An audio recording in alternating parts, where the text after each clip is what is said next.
I want to welcome you today to our question to ponder. We've been thinking about questions from the Bible questions, developing them, getting some insights on them, and then hopefully over the coming days pondering how does this apply to my particular life.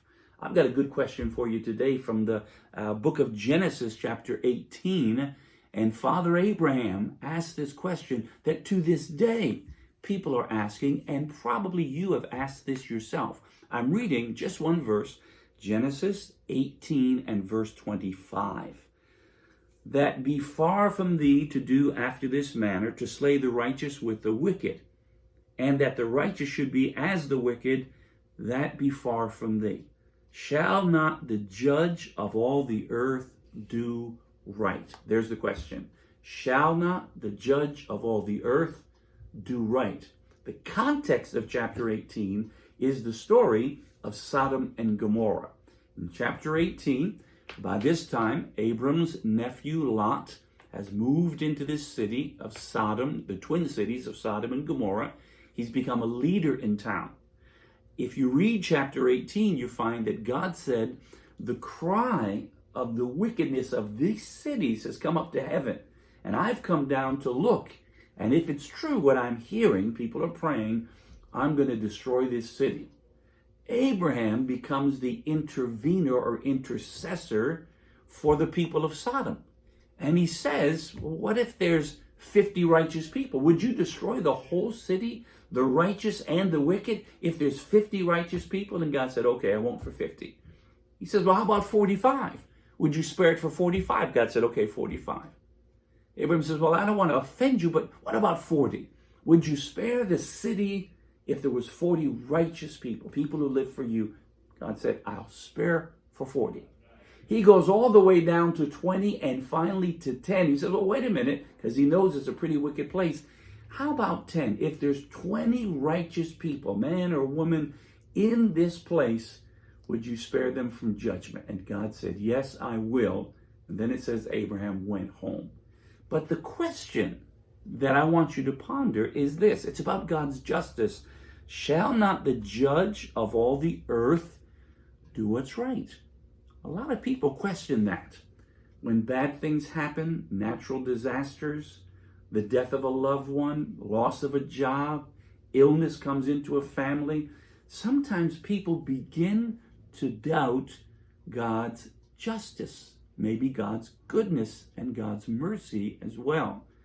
I want to suggest to you that that's a very relevant question, and there is an answer to that question. Whenever we question God's justice, it's because we don't have a full understanding of who God is. God is a good God. If you don't understand or challenge and question God's justice, there's no problem with God. The problem is with your understanding of God.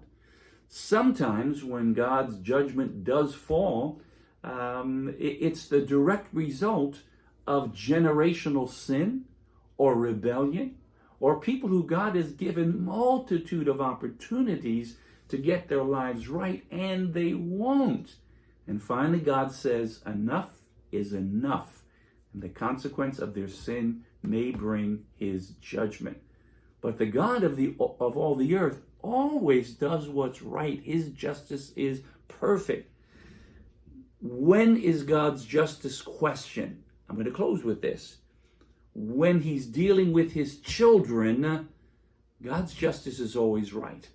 Don't assume because God sometimes punishes sin, even with his own children, that he doesn't love us. A loving parent understands that the scriptures are true. He that spares the rod spoils the child. That there needs to be discipline. It's an expression of love. How about when dealing with those who reject God? Sometimes, at some point, those who consistently harden their neck and rebel against God, the judgment of God does fall. It's the justice of God that demands that the righteousness of God is applied. How about when he sends unexpected blessings? Some of you have received unexpected blessings out of the blue. Financial inheritance, a job promotion, a new opportunity, a wonderful new friend, maybe the person that becomes your husband or wife, unexpectedly they appear. See, the God of all the earth has done what's right. He's shown you justice, kindness, and mercy. And how about when he sends impending judgment like he did on the twin cities of Sodom and Gomorrah? If you know the scriptures, if you've ever read that chapter, God's justice did apply to that city. And it says fire and brimstone fell from heaven and destroyed the whole city. Now, some say that's just a mythological account, somehow a parable of good and evil. But my understanding is that archaeologists have found the ancient ruins of the cities of Sodom and Gomorrah under the Dead Sea, the saltiest place on the face of the earth. Ponder that question this week. Shall not the judge of all the earth do what's right? I contend that he will.